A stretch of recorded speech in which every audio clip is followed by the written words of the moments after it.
ॐ शन्नो मित्रशं वरुणः शन्नो भवत्तन्यमा शन्नो इन्द्रो बृहस्पतिः शन्नो विष्णुरुक्रमः।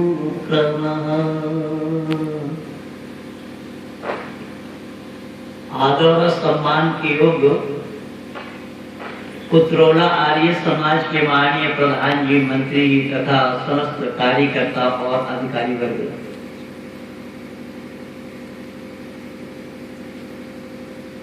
दूसरे समाज और संगठन से आए मेरे सभी समाज के अधिकारीगण, मंचासीन विद्वत वरेण्य, सभा में उपस्थित धर्मप्रेमी सज्जनवृंद एवं मान्य मातृशक्ति, उत्तरोला आर्य समाज के साथ मेरा बड़ा पुराना संपर्क और संबंध 1-2 वर्षों से नहीं अपितु विगत बहुत वर्षों से है। और आर्य जगत में मेरे काम 30 वर्षों का है और उन 30 वर्षों में अगर निरंतर बिना फुल स्टॉप और कॉमा के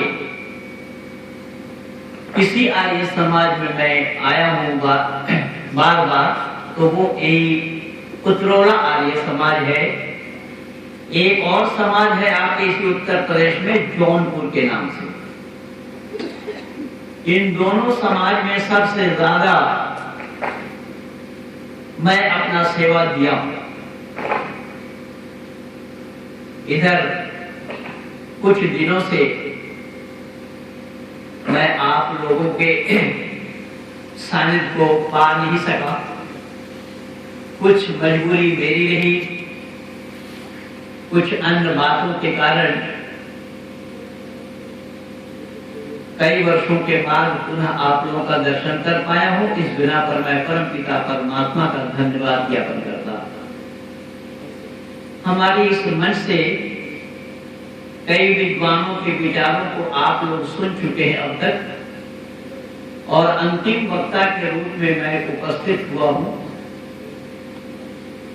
जब मैं अंतिम वक्ता के रूप में उपस्थित हुआ हूं तो जो विचार अब तक आप लोग सुन चुके हैं, उन विचारों से हटकर कोई मैं अलग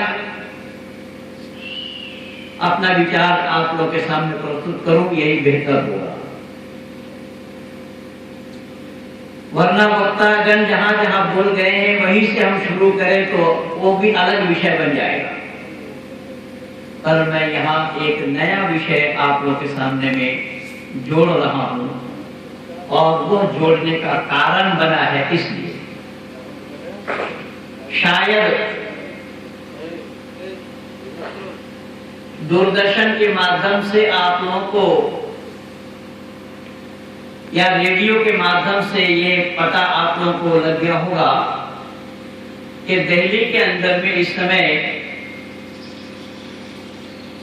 विश्व पुस्तक मेला लगा हुआ है प्रकृति मैदान में। और उस विश्व पुस्तक मेले में मेरी भी किताबों के लिए जगह वहां पर बनी है। ये मेला शुरू हुआ और उसे शुरुआती दिन में हमारे कई शिष्य मंडली उस मेला में पहुंचे हुए थे। गए आज भी थे, आज भी कई लोगों के फोन आए हैं।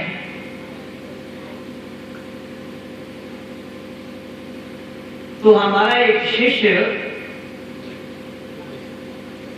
जो इस्लाम वालों के स्टॉल लगे हुए हैं, उन्हीं स्टॉल में देख रहे थे, तो एक इस्लाम वाले ने मेरे एक शिष्य जिसका नाम हरीश जोशी है,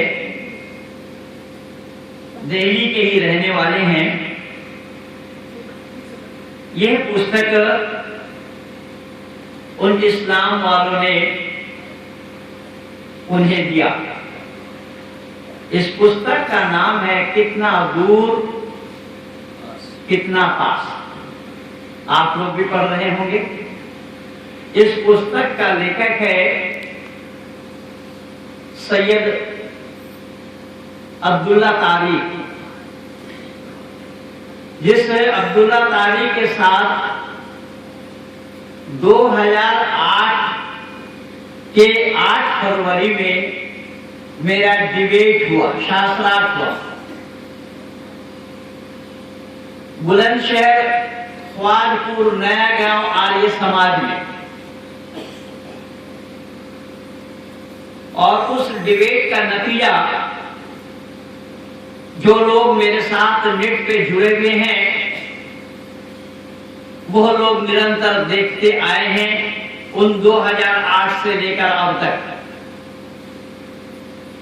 अब तक वर्ष कितने हुए? ये 15 चल रहा है। 8 और 15 यानी 7 वर्षों से लोग देख रहे हैं कि अब्दुल्ला तारिक ने उस डिबेट में हमें उत्तर दे पाए थे या नहीं। YouTube में लगा हुआ है, youtube.com यूजर महेंद्रपाल आर्य लिखिए तो उसमें आप पा जाएंगे। उन्होंने उत्तर तो नहीं दिया, न दे पाए, लेकिन इस बार इन्होंने यह पुस्तक तैयार करके जनता जनार्दनों के बीच में बांटना प्रारंभ कर दिया। वेद और कुरान फैसला करते हैं कितना दूर कितना पास। कितना दूर कितना पास का फैसला इस किताब के माध्यम से क्या बताया जा रहा है? वेद और कुरान यह फैसला करते हैं कितना दूर है और कितना पास है। तो मैं आप लोगों को ये किताब खोल करके दिखला रहा हूं और बतला रहा हूं कि इन विचारों ने बहुत ही अक्लमंदी से, शातिराना तरीके से हिंदुओं को ठगने का प्रयास किया है, हिंदुओं को धोखा देने का प्रयास किया है। और हिंदू तो पहले से ही पागल है, क्योंकि इसको ना सही का पता और ना गलत का पता। जबकि आप लोगों ने देखा होगा कि बिल्ली नकली चूहे पर झपट्टा मारती है। अरे बोलो तो सही। बिल्ली नकली चूहे पर झपट्टा नहीं मारती, लेकिन हिंदुओं को पता नहीं लग पाया अब तक कि ये देवता असली है या नकली। अब ये हिंदू पहले से ही पागल है और इन्हीं हिंदुओं को पागल ये सारे लोग मिलकर के बना रहे हैं। और इन साहिबान अपने पुस्तक में ये दिखाना चाहा, मैं केवल एक ही पैराग्राफ आप लोगों के सामने रख रहा हूं, पेज नंबर 14 का, कि वेद और कुरान का धर्म एक है। ये सैयद अब्दुल्ला तारी बता रहे हैं, वेद और कुरान का धर्म एक है। अब आप लोगों के सामने मैं विचार अपना दे रहा हूं और आप लोगों से भी राय लेना चाहूंगा मेरे वक्तव्य को सुनने के बाद कि सही अर्थों में इसने सही लिखा या गलत, या मैं सही कह रहा हूं या गलत। यह निर्णय आज आप लोगों को देना होगा। आप लोगों को मैं जज बना रहा हूं और जज के रूप में आप लोग ये निर्णय देंगे कि इन्होंने जो धर्म स्थापित किया था उसमें आगे चलकर अनेक कमियां आ गई। देखिए, ये पहला शब्द ही गलत है। कैसा गलत है? कि एक ईश्वर ने जो धर्म स्थापित किया था उसमें अनेक आगे चलकर अनेक कमियां आ गई। अरे अकल के दुश्मनों, ईश्वर के चलाए हुए धर्म में कमी आना संभव है क्या? अरे ईश्वर पर दोष लगेगा, ईश्वर पर इल्जाम लगेगा। ईश्वर के बनाए हुए किसी भी सामान में आज तक कोई नुक्स निकाल पाया? आप जल्दी बोलो। नहीं, नुक्स निकालना संभव नहीं है चांद में नुक्स? राय आप लोगों से लेना चाहूंगा, मैं पहले बताया हूं, मैं विनती कर रहा हूं। ईश्वर के बनाए हुए चांद में नुक्स है? दोष है? पानी में, हवा में, धरती में? अरे ये माँ के शिकम में जो दूध है, इस दूध का नकल किसी इंसान ने किया हो तो बताओ। परमात्मा ने जो फूल बनाए हैं, उन फूल पर भंवरा बैठते हुए आप लोग देखेंगे, लेकिन मानव के बनाए हुए फूल में भंवरा को बैठते हुए देखा जाना संभव होगा? तो परमात्मा के धर्म बनाए हुए धर्म में कमी आ गई, ये बात अपने आप में गलत है। ये बात सही है या गलत? मैं जो बोल रहा हूं वो सही है या मौलाना ने जो लिखा वो सही है? आगे देखिए।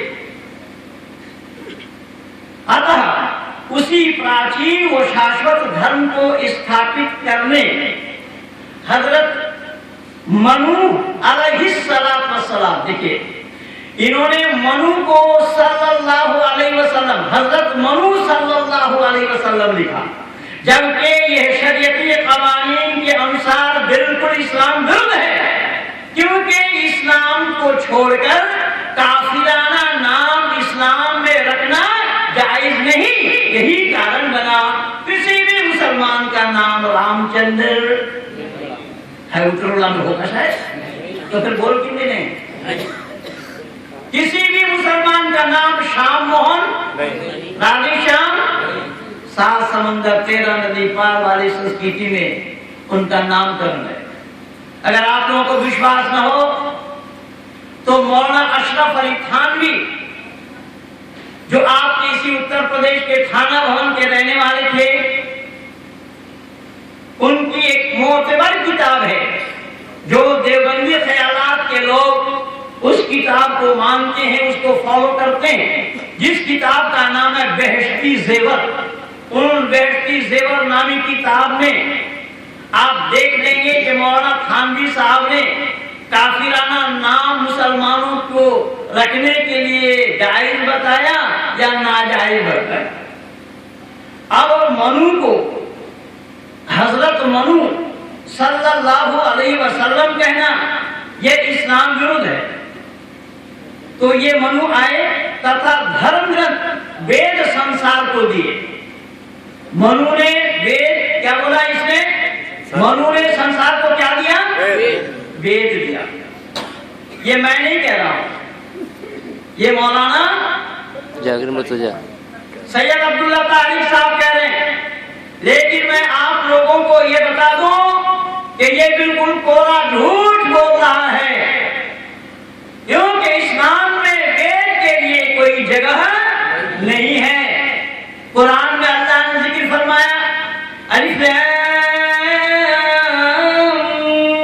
मीम ज़ालिकल किताबु ला रैब फीहि हुदल लिल मुत्तक़ीन अल्लज़ीना युमिनूना बिल गैब व युक़ीमूना अस्सलाता व मिम्मा रज़क़नाहुम युनफ़िक़ून अल्लज़ीना युमिनूना बिमा उन्ज़िला इलैका व मा उन्ज़िला मिन क़ब्लिक। यहाँ शब्द आया उन्ज़िला इलैका व मा उन्ज़िला मिन क़ब्लिक, यानी नाजिल की गई और इससे पहले जो नाजिल की गई थी। तो कुरान में आया है कि कुरान जो ये नाजिल किया गया और इससे पहले जो नाजिल की गई थी। तो इससे पहले कुरान से पहले अल्लाह की नाजिल की हुई किताब कौन कौन सी है? तो इस्लाम से ही जवाब मिलेगा। तौरात मूसा पर, ज़बूर दाऊद पर, इंजील ईसा पर, मोहम्मद से पहले ये 3 किताबें।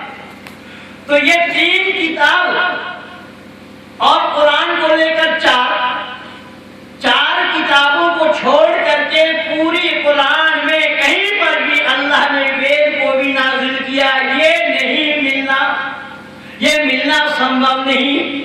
अब ये अब्दुल्ला तारिक जो ये बता रहे हैं कि मनु ने वेद का प्रचार किया, ये इसकी मनमानी है या इस्लाम अनुसार है? बंदो जरा जल्दी बोलना। मनमानी।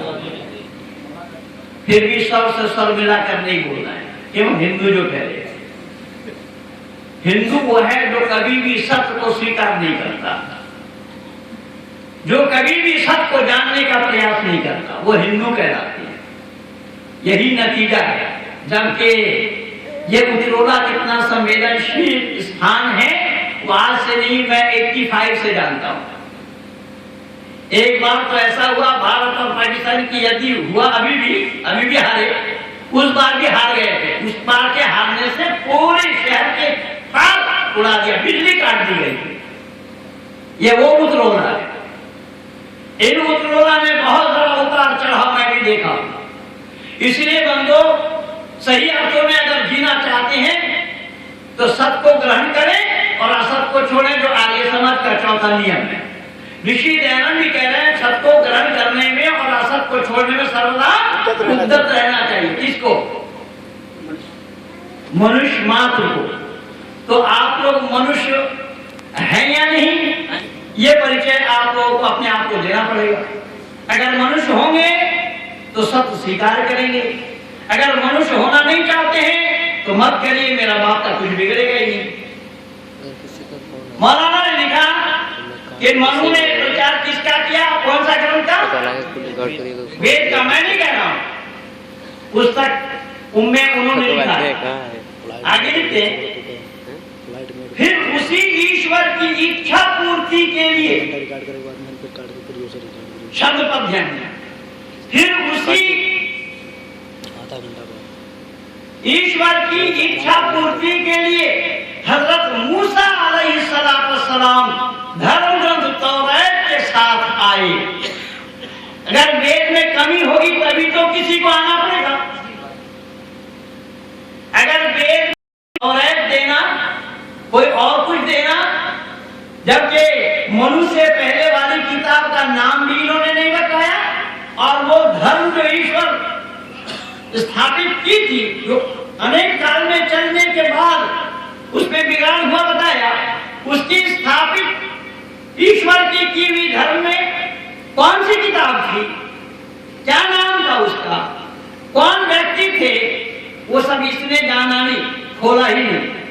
अब यहां दिखा दिया कि उस वेद के, मनु ने जो वेद संसार को दिया, उसमें फिर से उसी ईश्वर की इच्छा पूर्ति के लिए, अब यहाँ ईश्वर की इच्छा भी हो रही है।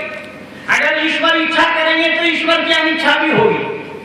अगर इच्छा और अनिच्छा ईश्वर में हो जाए तो यह अल्लाह में हो सकता है, परमात्मा में नहीं, क्योंकि परमात्मा सदा सर्वदा एक रस में ही रहने वाला है। इसीलिए ऋषि वरदेव दयानंद ने अपने आर्य समाज के नियम में पहला नियम ही लिखा, क्या बताया? सब सत्य विद्या और जो पदार्थ विद्या से जाने जाते हैं उन सब का आदि मूल परमेश्वर है। जो परमेश्वर कैसा है? फौरन दूसरा नियम में लिखा, सत्य चित्त आनंद स्वरूप, अर्थात परमात्मा आनंद से कभी भी अलग नहीं होते, वंचित नहीं होते। परमात्मा से आनंद को अलग करना संभव नहीं होता। तो जब परमात्मा आनंद स्वरूप है तो उसकी इच्छा और अनिच्छा में कोई तब्दीली आना संभव नहीं होगा, क्योंकि अगर उसकी इच्छा और अनिच्छा में परिवर्तन आ जाए तो परमात्मा पर दोष आएगा। इसीलिए ये शब्द ही गलत है कि उसकी इच्छा की पूर्ति के लिए हजरत मूसा को तौरात दे करके भेजा। आए हजरत ईसा भी इंजील में वही संदेश तथा अंत में हजरत मोहम्मद सल्लल्लाहु अलैहि वसल्लम कुरान के साथ उसी एक धर्म को स्थापित करने के लिए आए। अब बंदो जरा देखना कि मनु को बताया, मूसा को बताया, ईसा को बताया और मोहम्मद को बताया। जबकि दाऊद बताना चाहिए था, वो दाऊद को इसको हटा दिया, उसने दाऊद को लिया नहीं। मनु का नाम इस्लाम में कहीं नहीं आया, उसने मनु को जोड़ा। तो अगर ये मान लिया जाए कि मनु, मूसा, ईसा और मोहम्मद, इन चारों का धर्म अगर एक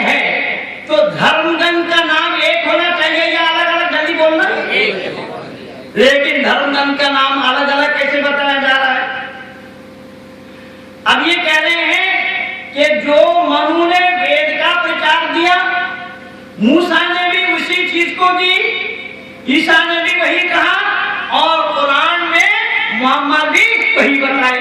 अच्छा बंदों तरफ विचार करके देखना, अगर मोहम्मद के कुरान और मनु का वेद दोनों का एक है, तो मनु ने विवाह करने के लिए अपने गोत्र को बचाने की बात लिखा या नहीं?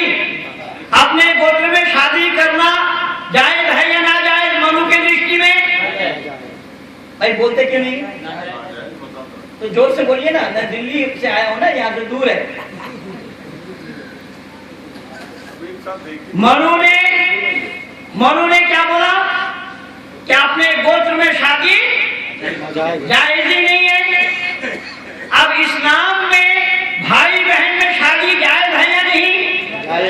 हज़रत आदम अलैहिस्सलाम के जितने भी संतानें हुए सब जोड़ों के साथ हुए, एक ही माता पिता के औरस जात में भाई बहनों में शादी हुई या नहीं हुई?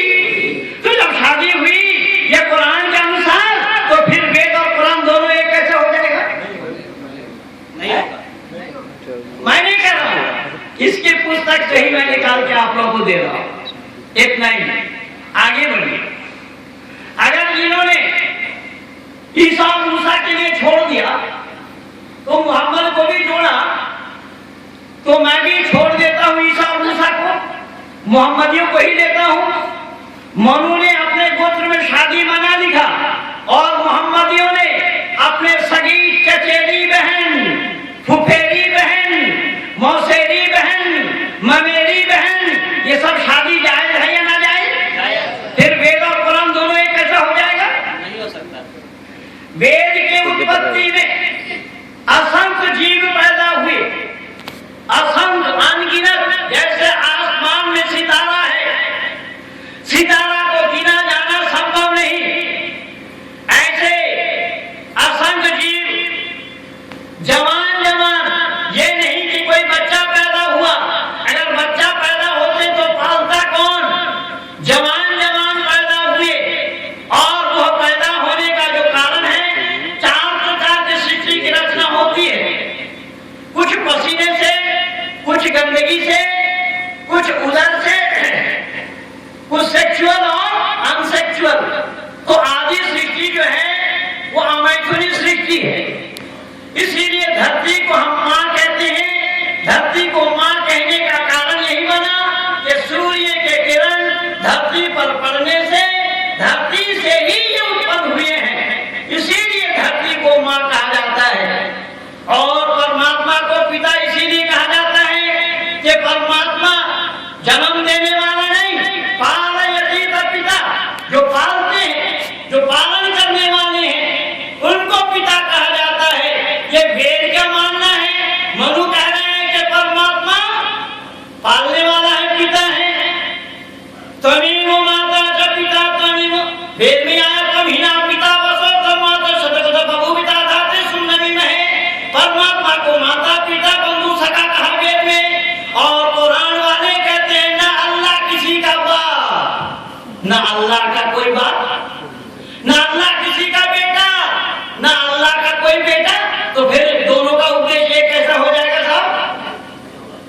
आए तो असंख्य जीव पैदा हुए वेद में, और इस्लाम की मान्यता है, कुरान और बाइबल की मान्यता है, कुरान और इंजील की मान्यता है, एक स्त्री और एक पुरुष से सृष्टि की रचना हुई।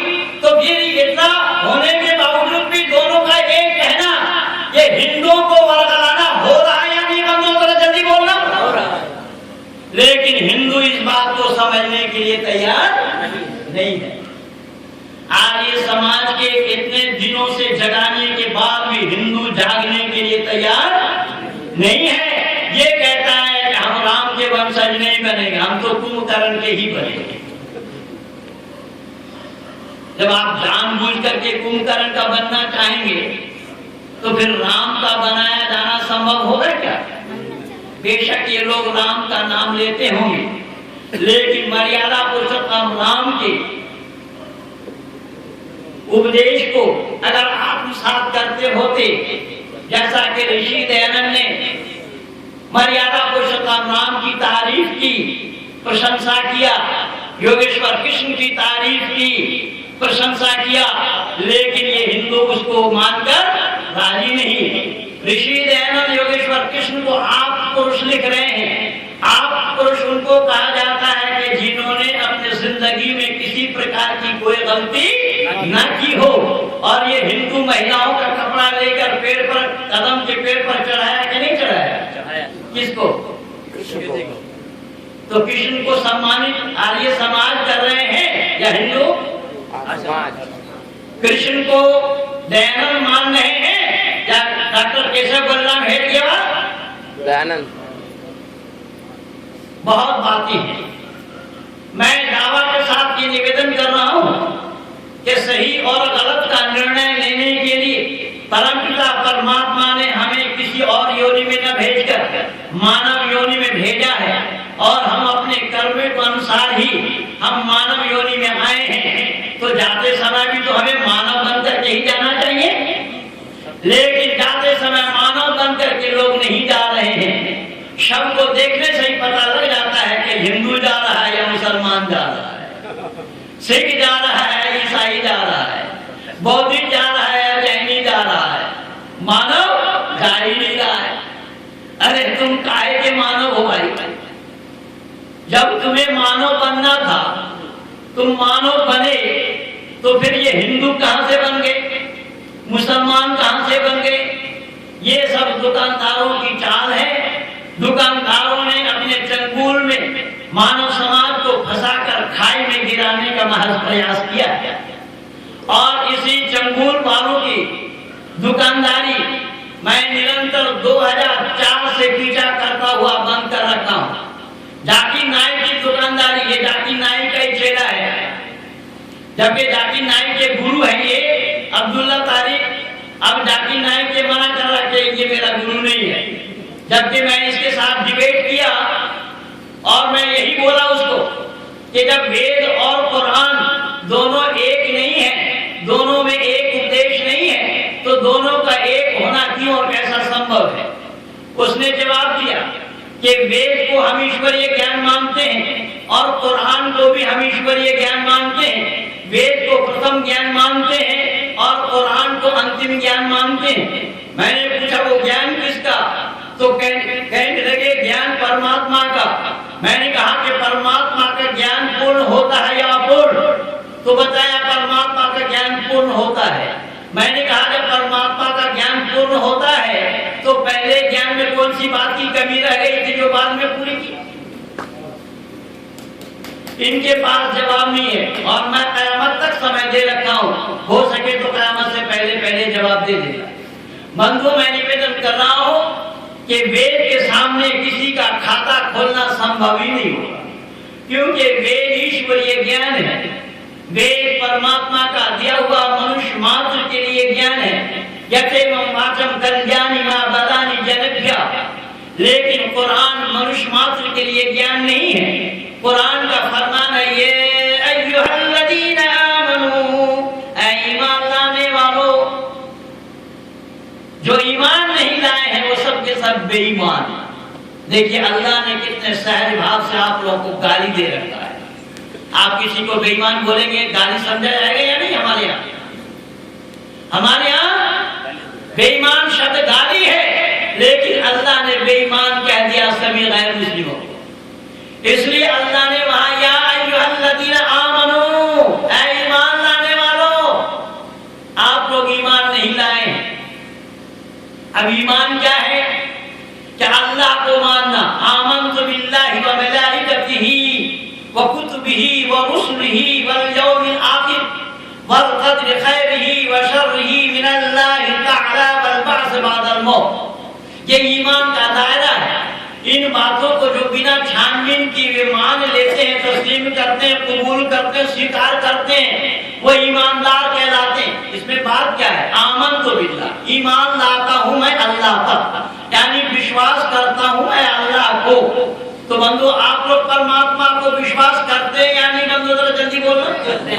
करते हैं, लेकिन पीछे वाले नहीं करते, पीछे वाले करते तो बोलते ना, कम से कम हाथ तो ऊंचा करते हैं।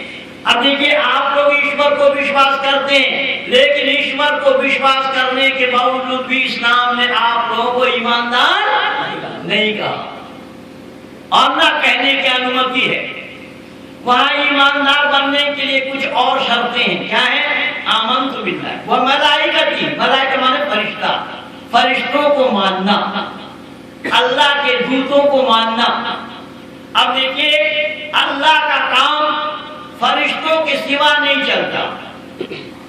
अल्लाह ने हर मुसलमान के कंधे पे, से हर इंसान बताया जाता है, लेकिन और इंसान से क्या मतलब है? कुरान से ही वास्ता है इनका। तो हर मुसलमान के कंधे पे दो फरिश्ता अल्लाह ने बिठाया है। एक का नाम है किरामीन, दूसरे का नाम है कातिबीन। एक नेकी को लिखता है, एक बदी को लिखता है। अच्छा बंगो, ये बिना लिखे अल्लाह को पता लगेगा? ये लिखवाने का काम कौन कर रहे हैं? लिखवाने का काम कौन कर रहे हैं? अल्लाह। लिखवाया किससे जा रहा है? फरिश्तों से। जब फरिश्तों से अल्लाह को लिखवाना पड़ेगा तो अल्लाह का काम फरिश्तों के सहयोग से चल रहा है या अपने आप अल्लाह काम कर रहे हैं? लेकिन मनु कहता है कि परमात्मा को परमात्मा के काम के लिए किसी को सहयोगी नहीं बनाता, परमात्मा किसी का सहयोग नहीं लेता, क्योंकि वो सर्वज्ञ है। परमात्मा किसी के सहारा लिए बिना सारा काम। तो फिर इसके बावजूद भी वेद और कुरान दोनों एक हो जाएगा? केवल इतना ही, जिसमें लिखा जाता है उसमें काफी होनी चाहिए। काफी होगा तभी ना लिखेंगे। तो काफी है, इस्लाम में काफी है। क्या काफी है? जिसको नामा आमाल कहा जाता है, नेकी और बदी सब उसमें लिखे हुए हैं। तो लिखने के लिए पेंसिल कलम चाहिए कि अपने आप लिखे जाएंगे? पेंसिल चाहिए, कलम चाहिए। अल्लाह ने आदि सृष्टि में कुरान के अनुसार कलम बनाया। आदि सृष्टि में अल्लाह ने क्या बनाया? कलम बनाया। अब जब दुनिया बनाने से पहले कोई वस्तु थी ही नहीं, तो अल्लाह ने कलम कैसे बनाया? और मनु ने क्या बोला वेद का हवाला देकर कि परमात्मा को लिखने की आवश्यकता नहीं है। मनु को तो छोड़िए, बाबा तुलसी ने भी लिख दिया है, बिन पर चले सुने बिनु काना। है बाबा तुलसी भी मान रहे इस बात को कि वो बिना पैर का चलने वाला, बिना कान का सुनने वाला, बिना हाथ का करने वाला, उसकी आवश्यकता नहीं है। और अल्लाह यहाँ पर कलम बनाए बिना अल्लाह का लिखने संभव नहीं होगा। तो जब दुनिया बनाने से पहले कोई वस्तु थी ही नहीं, अल्लाह ने कलम किस चीज से बनाई? तो बोले अल्लाह ने कुन कह दिया। कुन माने हो जा।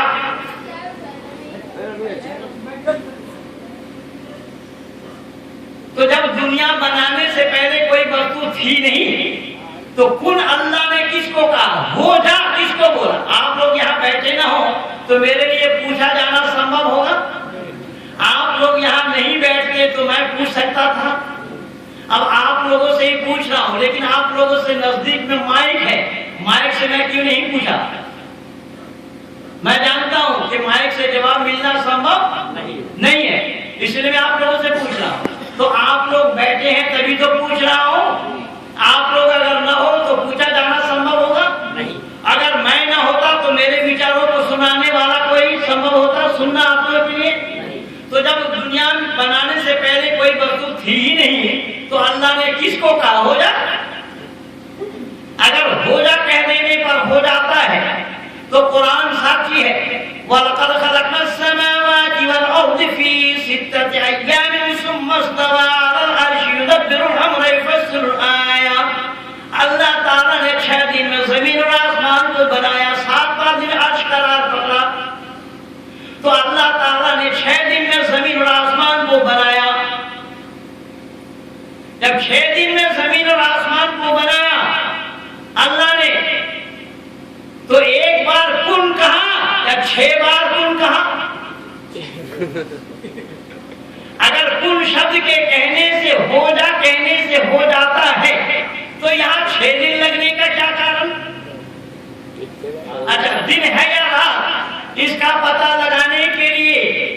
हमें किस चीज की आवश्यकता होती है? सूरज।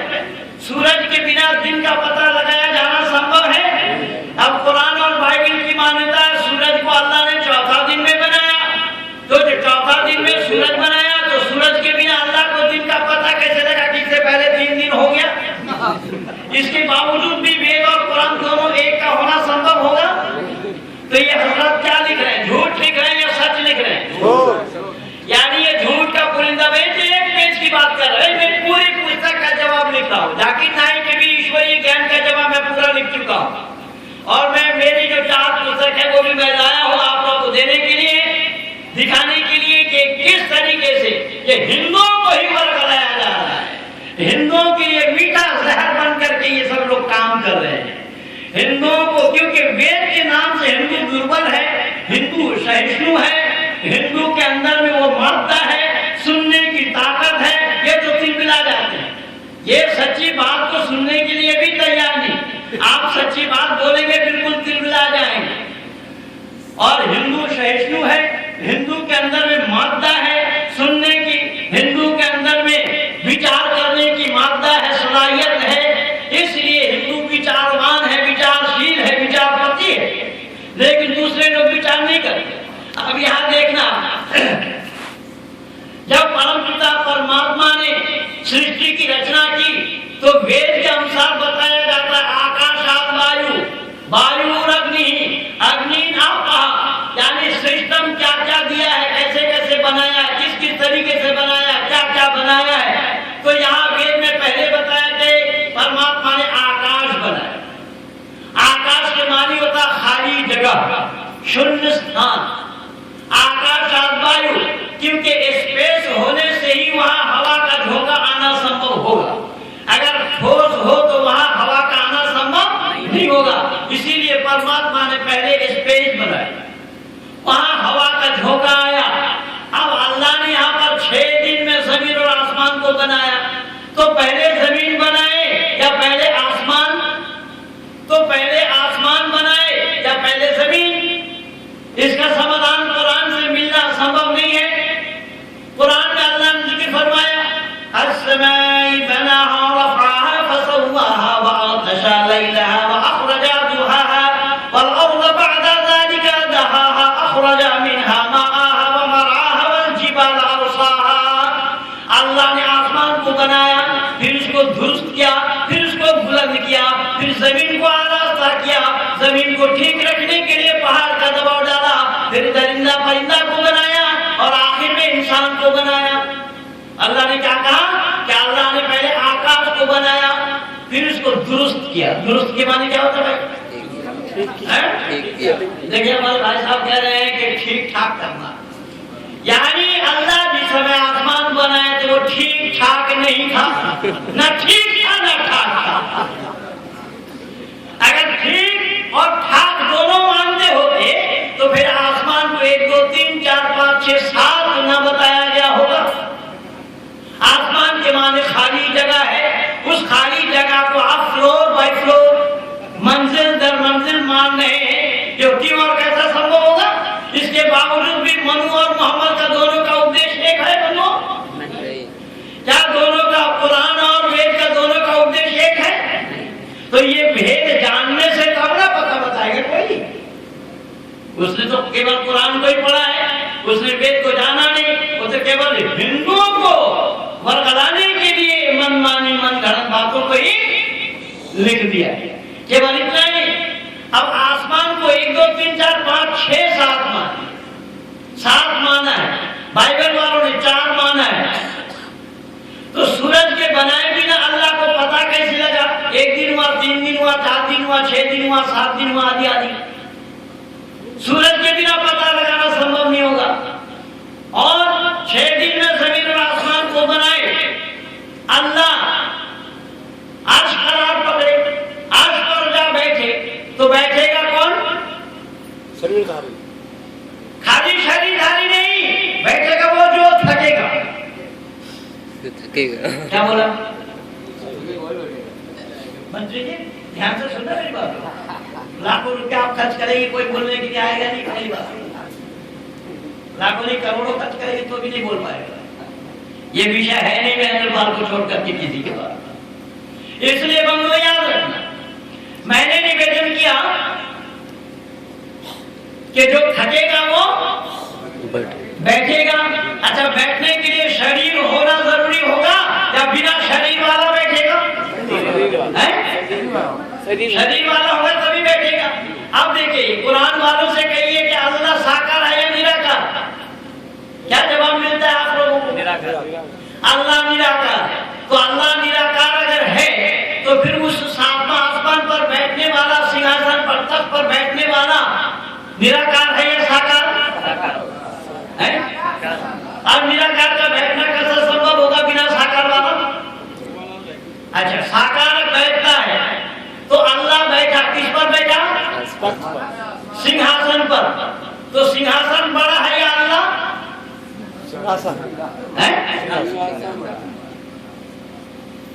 सिंहासन बड़ा है या अल्लाह? जोर से बोलिए थोड़ा। सिंहासन बड़ा है, क्यों? सिंहासन से अगर अल्लाह बड़ा हो जाए तो अल्लाह का बैठना संभव नहीं होगा, इसलिए अल्लाह से सिंहासन को बड़ा होना पड़ेगा। तो अगर अल्लाह से सिंहासन बड़ा है तो ये दिन भर में 5 बार सब क्या चिल्ला चिल्ला कर सुना रहे हैं, अल्लाहु अकबर, अल्लाहु अकबर। पूरा नहीं सुना होगा। ये बता रहे अल्लाह बड़ा है, अल्लाह बड़ा है। अरे अल्लाह बड़ा है तो छोटा होगा भी? अगर तख्त बड़ा है तो अल्लाह का बैठना संभव होगा। अगर तख्त अल्लाह बड़ा है, तख्त का बैठना अल्लाह का संभव नहीं होगा, चारों ओर से लटकने पड़ जाएंगे। इसके बावजूद भी वेद और कुरान दोनों एक है। अगर कोई ये बात कहे तो क्या ये गले के नीचे उतरने वाली बात है? किस तरीके से ये षड्यंत्र रचाया है लोगों ने बंधुओं, जरा विचार करके देखिए कि क्या क्या हो रहा है इन हिंदुओं के साथ, और ये हिंदू आज भी समझने के लिए तैयार नहीं है। तो मैं निवेदन करने लगा कि केवल इतना नहीं, अल्लाह को निराकार कहा, मानने के लिए कहते हैं कि अल्लाह निराकार है, लेकिन कुरान से मैं हवाला दे रहा हूं, अल्लाह निराकार नहीं है। कैसा? तो अल्लाह ने जिक्र फरमाया, वइज़ क़ाल रब्बुका लिल मलाइकति इन्नी जाइलुन फिल अर्ज़ खलीफा क़ालू अतजअलु फ़ीहा मन युफ़्सिदु फ़ीहा व यस्फ़िकु द्दिमाअ व नहनु नुसब्बिहु बिहम्दिका व नुक़द्दिसु लक क़ाल इन्नी अअलमु मा ला तअलमून वअल्लम आदम al-asma'a kullaha thumma aradahum 'ala al-mala'ikah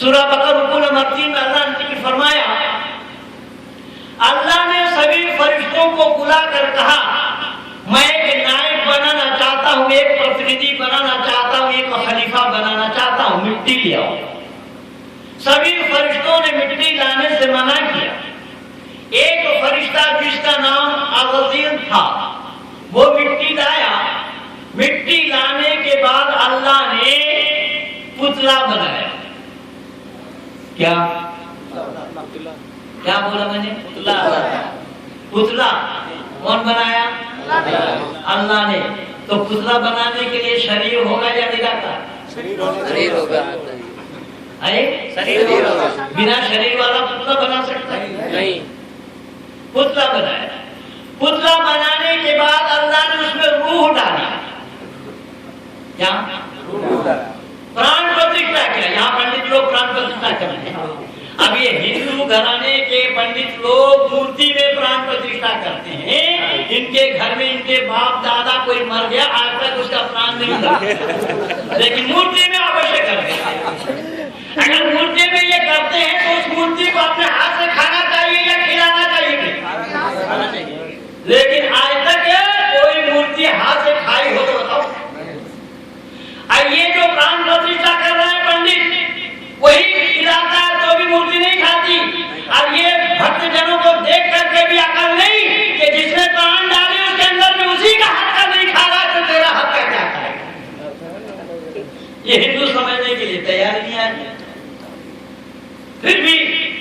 खिलाए जा रहे हैं, जबकि वो खाने की हाजत उसको नहीं है। खाने के लिए उसके अंदर में नस नाड़ियां होना चाहिए। हो सकता आप लोग कहेंगे साहब पंडित जी बेशक ना खाएं, लेकिन हमने पिलाया जरूर है। किसको? गणेश जी को। क्या पिलाया? दूध। अगर उनको कुछ और पिलाते होते तो भी पिया, क्योंकि जिसको पीने की आदत है, पी के देखा नहीं अभी आमिर खान पी के, यानी जो पी लेता है उसकी दशा क्या होती है वो तो दुनिया जानते हैं। अब नंगा होकर के पिक्चर बना रहा है और वो भी हाजी हो गया। अरे डूब मरो चुल्लू भर पानी में। जब इस्लाम में फिल्म बनाना जायज है तभी ये इस्लाम वाले इस्लाम के दावेदार हैं। इसको कब से इस्लाम को निकाल देना चाहिए इस्लाम में से। ये ओवैसी तो कहा है सलमान खान के लिए, सलमान ने मोदी की बात करी तो ओवैसी ने वहां ही कहा, लेकिन आमिर खान नंगा होकर के फिल्म बना रहा है पी करके, तो भी ओवैसी को कोई मलाल नहीं है। तो मैंने निवेदन किया, ओवैसी का भी बयान गलत है, आज नहीं कल सुना दूंगा क्या क्या बोला। तो मैंने निवेदन किया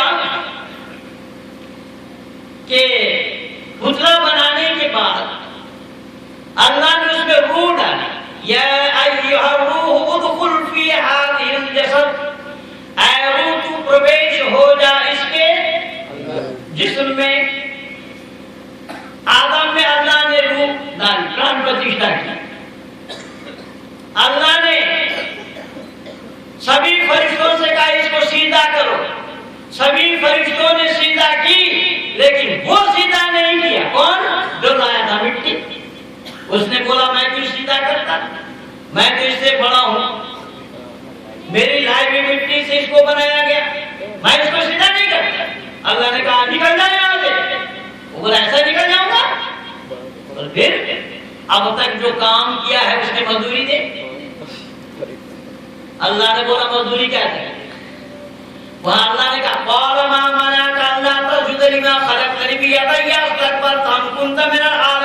तुझे क्यों का इनकार हुआ, तुझे किसने मना किया इसको सीधा करने से, जिसको बनाया मैंने अपने दोनों हाथों से। अब तो एक हाथ की चल रही थी बात, दोनों हाथ आ गया। अल्लाह ने कहा कि जिसको बनाया मैंने अपने दोनों हाथों से, उसको सीधा क्यों नहीं किया? अब हाथ किसके होंगे, शरीरधारी के या बिना हाथ बिना शरीरधारी वाले का हाथ हो जाएगा? अगर कोई ये कहे हाथ के माने संपर्क संबंध का है, तो मैं तीसरा प्रमाण दे रहा हूँ। अल्लाह ने जिक्र फरमाया आसमान से उतरेंगे अल्लाह, 7-8 फरिश्ते रोके रहेंगे अल्लाह के सिंहासन को। तो फरिश्ता जो सिंहासन को रोके रहेंगे 8 फरिश्ते, तो सिंहासन पर बैठने वाला अल्लाह शरीरधारी होगा या निराकार होगा? तो फिर कैसे कहते हैं कि ये कुरान और वेद का उपदेश एक है? वेद में तो अक्षरक्रम अकायम शब्द आया है, परमात्मा की कोई प्रतिमा नहीं, कोई प्रतिछवि नहीं, कोई प्रतिमूर्ति नहीं। इसके बावजूद भी कुरान अल्लाह को बिठा रहा है तख्त पर, बिना शरीर का बैठना संभव नहीं होगा। इसके बावजूद भी ये कहना कि मोहम्मद का और मनु का दोनों का उपदेश एक था, दोनों का धर्म एक था, दोनों का धर्मग्रंथ एक था, ये सही हो रहा है या झूठ? झूठ। केवल इतना ही नहीं बंदो, आगे चलिए तो पता लगेगा। जब उसने सीधा नहीं की तो अल्लाह ने कहा कि निकल जाओ, यहाँ रहने की गुंजाइश नहीं। उसने बोला निकलूंगा मैं तब, मजदूरी दे दो। क्या मजदूरी चाहिए तुम्हें? कि मैं कयामत के दिन तक जिंदा रहना चाहता हूं, हर आदमी के नस नाड़ियों तक पहुंचना चाहता हूं, और जो तेरे सीधा रास्ता पर होगा उसको मैं गुमराह करना चाहता हूं। ये वरदान किससे लिया शैतान ने? अल्लाह से। अल्लाह ने वरदान क्या दिया? शैतान को हर एक आदमी के नस नाड़ियों तक पहुंचना, कयामत तक के लिए जीना, जिंदा रहना, और अल्लाह तेरे रास्ते पे जो होगा उसको मैं गुमराह करूंगा। अल्लाह ने कहा जो मेरे रास्ते पर होगा उसको उसको तो गुमराह नहीं कर सकता। अब मैंने सवाल उठाया इस्लाम जगत के विद्वानों से कि हजरत आदम अलैहिस्सलाम को अल्लाह के जन्नत में रखे थे, वो अल्लाह के रास्ते में थे या नहीं?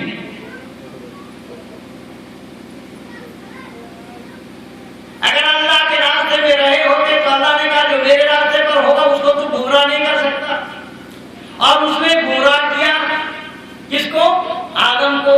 तो इससे ये साफ जाहिर हो रहा है कि अल्लाह के रास्ते पर आदम, अरे बोलो तो सही नहीं था। मैंने कहा कुरान कह रहा है अल्लाह के मना करने के बावजूद भी उसी फल को आदम ने खाया, जबकि अल्लाह ने मना किया। अब अल्लाह ने मना करने के बाद उसी फल को खा लेना, ये अल्लाह का हुक्म का मानना हुआ या हुक्म का उल्लंघन हुआ? और उल्लंघन कर कौन रहा है? आदम, अल्लाह का सबसे प्यारा मानव। अल्लाह ने शौक से जिनको बनाया, अब अल्लाह का हुक्म को माना या उल्लंघन किया? अच्छा आप देखना जरा विचार करके कहां तक सही है। शैतान ने बोला कि तेरे रास्ते पर होगा उसको मैं गुमराह करूंगा। ये वरदान किससे ली उसने? अल्लाह से। और आदम को अल्लाह ने क्या बोला कि शैतान के बहकावे में मत आओ। अब ये तीनों अगर एक जगह हो गए तो आदम कहेगा कि भाई शैतान तूने तो बहका करके मुझे उस फल को खिलाया जिसको खाने के लिए अल्लाह ने मना किया था। तो शैतान कहेगा मेरे भाई ये वरदान भी तो मैं अल्लाह से ही लिया हुआ था।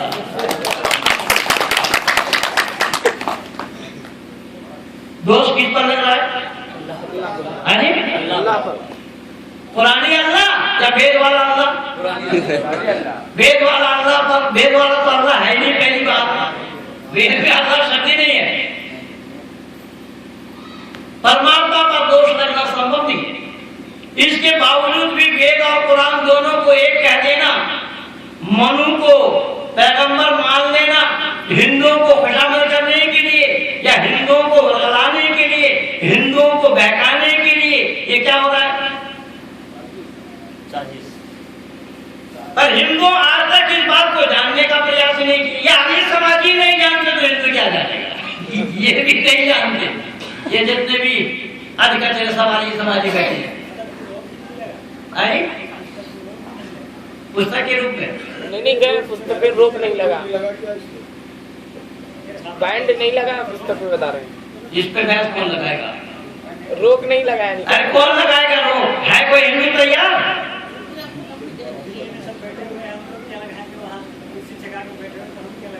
तो यही तो मैं बोल रहा हूँ, कुर्सी ठिकाना ही आता आप लोग, कैसे अतिरिक्त कुछ करना नहीं आता।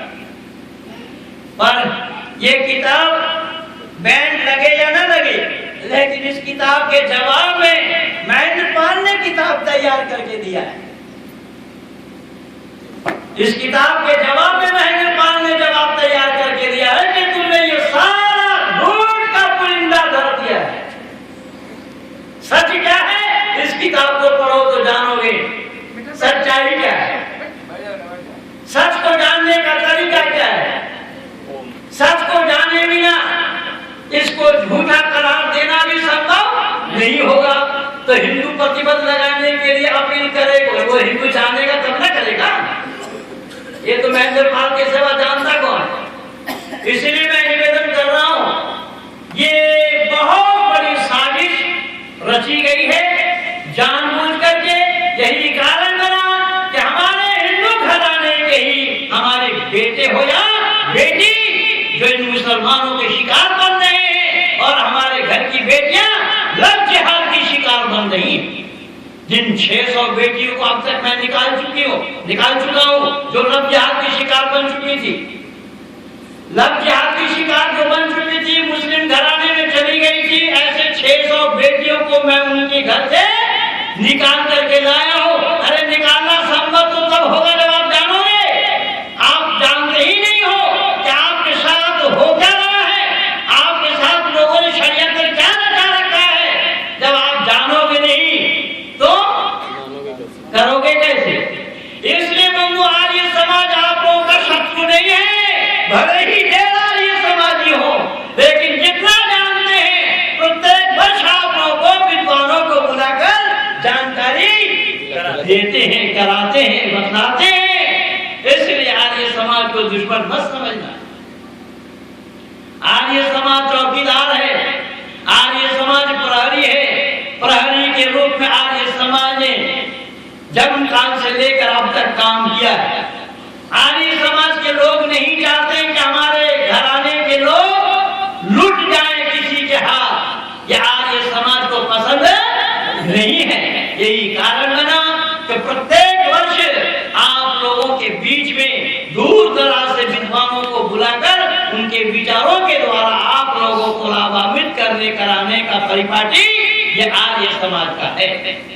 इसीलिए मैं निवेदन कर रहा हूं कि आप लोगों को अंगड़ाई लेना पड़ेगा सच्चाई को जानने के लिए।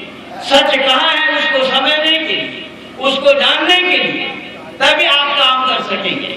अब यहाँ देखना, मनु ने कहा है वेद के माध्यम से कि ईशावास्यमिदं सर्वं यत्किंच जगत्यां जगत् तेन त्यक्तेन भुञ्जीथा मार्गदः कस्वसिद्धरम्, कि वो ईश वास करने वाला है हर जगह, जल में, स्थल में और गगन में। परमात्मा हर जगह ओतप्रोत है। परमात्मा से कोई जगह खाली नहीं है। लेकिन कुरान से पूछिए अल्लाह कहाँ है, तो कुरान से आपको पता लगेगा और-रहमान अर्शिस्तवा, कि रहमान अर्श के ऊपर है। वो अर्श कहाँ है, बोले 7वां आसमान पर। इसके बावजूद भी मनु और मोहम्मद का दोनों का उपदेश एक हो जाएगा। इसके बावजूद भी वेद और कुरान का, तौरात और इंजील का उपदेश एक हो जाएगा। कुरान कहता हम भी अल्लाह को सर्वे सर्वे में मानते हैं, कन कन में मानते हैं, सर्वव्यापक मानते हैं। और मैं पूछता हूँ इस्लाम जगत के आलिमों से कि अगर अल्लाह सर्वे सर्वे में है, कन कन में है, तो क्या अल्लाह जहन्नुम में भी है? अल्लाह जहन्नुम में होगा तो अल्लाह को जहन्नुमी होना पड़ेगा। और भले ही ये लोग न माने, लेकिन उस जहन्नुम को बनाते समय अल्लाह ने निरीक्षण किया या नहीं, ये शोध का विषय बना हुआ है या नहीं? बोलना कि कौन सा कक्ष कहाँ बनना है, वो मालिक ही तो उसका निर्णय करेंगे, चौकआउट करेंगे, उसकी नक्शा बनाएंगे। और मालिक कौन है? अल्लाह। तो जहन्नुम से अल्लाह खाली कैसे हो जाएगा? लेकिन वेद में जहन्नुम मरने के बाद वाली जिंदगी में नहीं है। यहाँ पर नरक के माने दुख है और स्वर्ग के माने सुख है। सुख विशेष का नाम स्वर्ग और उसका विपरीत नाम नरक। मनु और मोहम्मद के दोनों को उपदेश यहाँ पर भी एक दिखाई दे रहे हैं क्या? नहीं है। इसलिए मैंने निवेदन किया कि सही क्या है, गलत क्या है, ये जानकारी तो केवल आपको आर्य समाज के ही मंच से मिलना संभव है। बंधु, दूसरा धरती पर कोई मंच ऐसा नहीं है जो इन सच्चाई को खोल खोल करके आप लोगों के सामने में रखने का कोई प्रयास करे।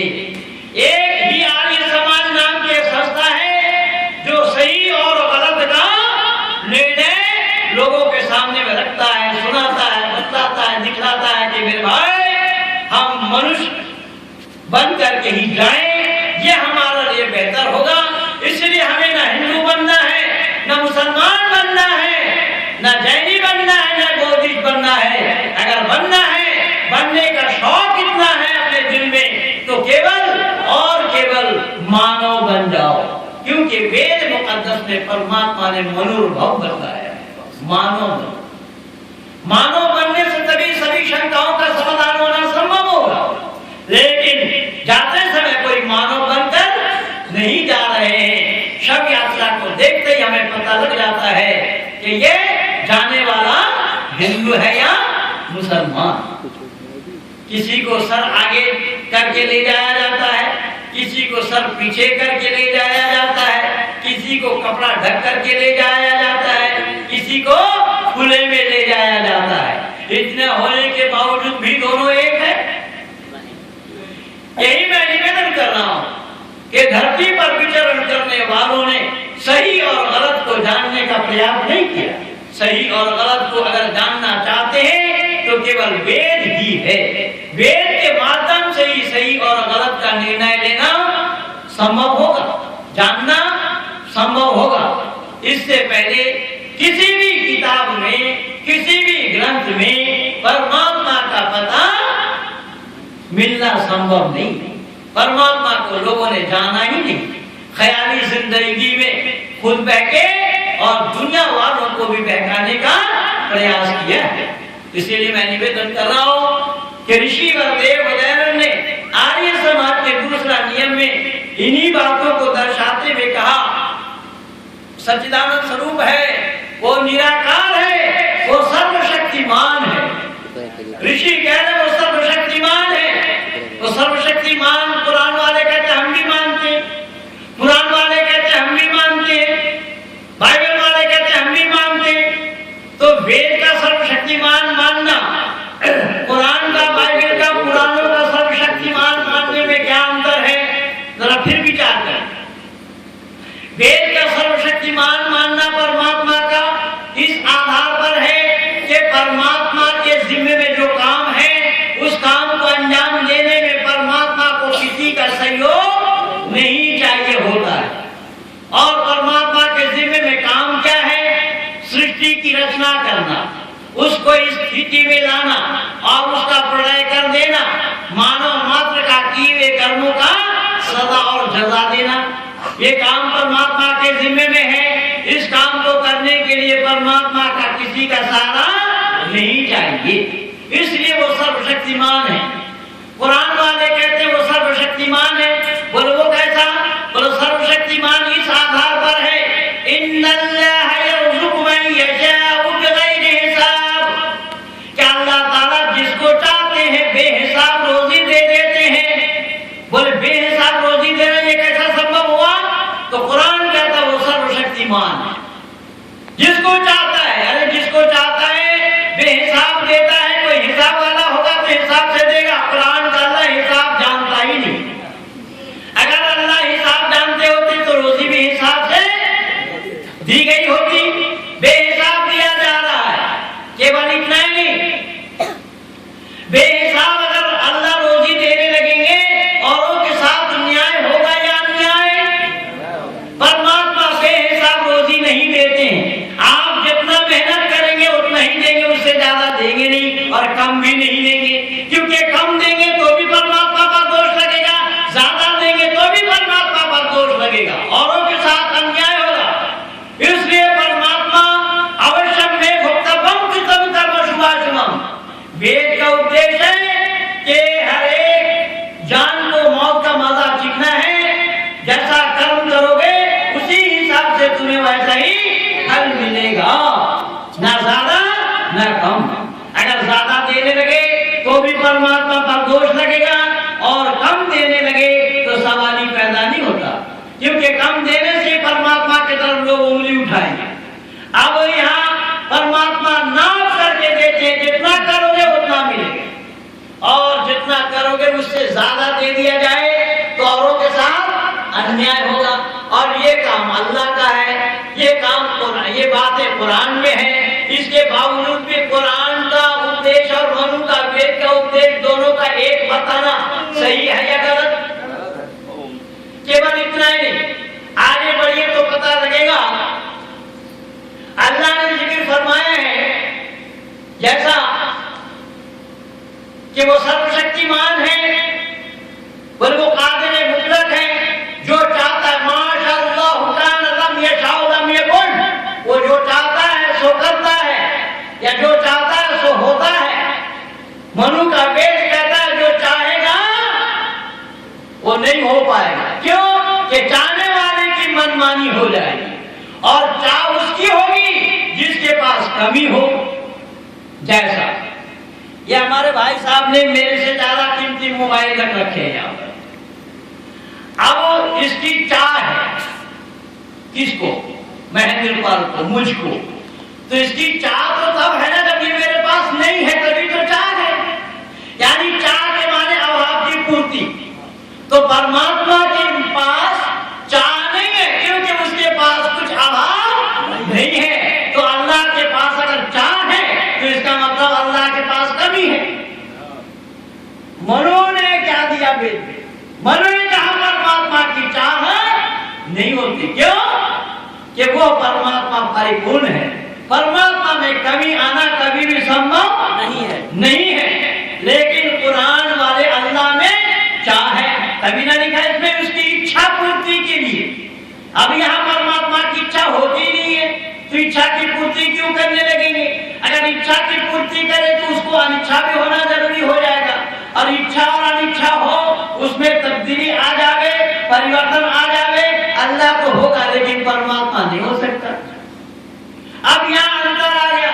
इसके बावजूद भी कोई ये कहे पागल जैसा कि मनु का वेद और मोहम्मद का कुरान दोनों का उद्देश्य एक है, तो ये कभी भी संभव नहीं होगा। तो मुझे ऐसा लग रहा है कि 1 घंटे से ज्यादा मैं 5 मिनट आगे बढ़ गया हूँ और कुछ लोग उठा बैठी भी कर रहे हैं। आज प्रथम दिन है, आप लोगों में से कुछ लोग अंगड़ाई ले रहे हैं, कुछ लोग जमाई ले रहे हैं, कुछ लोग अपने आप को थकान महसूस कर रहे हैं, और मन ही मन महेंद्र पाल को तो कुछ कह ही नहीं सकते, पर योगी प्रसाद जी को जरूर कोस रहे होंगे। किस पागल को बिठा दिया, ये छोड़ने का नाम ही नहीं लिया। तो बंदो, आज भर के लिए ही मैं अपने वाणी को यहीं पर ही विराम देना चाहूंगा। 5 मिनट समय में आप लोगों का लिया, पर याद रखना समय आप लोगों का खाली लिया नहीं, मैं अपना भी लिया हूं, इसलिए खेल ड्रॉ चल रहा है। बाकी बातें कल करेंगे इन्हीं शब्दों के साथ जो मैंने बताया कि मैंने मेरी लिखी हुई पुस्तक कुछ लाया हो, सीडी और डीवीडी जो इन लोगों के साथ डिबेट हुआ है वो सब है। आप लोग जिनको लेना होगा वो मेरे साथ मिलकर या वहाँ स्टॉल लगाई जाएगी, उसमें से आप लोग ले सकते हैं। ये 4 पुस्तक मेरे पास है। एक पुस्तक का नाम है मस्जिद से यशाला की ओर, दूसरे का नाम है पूर्व इमाम के कलम से वेद और कुरान की समीक्षा, तीसरी पुस्तक का नाम है बेचारे ने जवाब देकर फंसाया इस्लाम को, चौथी का नाम है अकल पर दखल न देने वाले धर्म और मजहब के भेद को क्या जाने। ये पुस्तक जिन भाई को लेनी हो वो मेरे से मिलकर किस समय ले सकते हैं, आगे भी ले सकते हैं। इन्हीं शब्दों के साथ आज भर के लिए मैं अपने वाणी को यहीं पर ही विराम दे रहा हूँ। आप सब लोगों को बहुत बहुत धन्यवाद।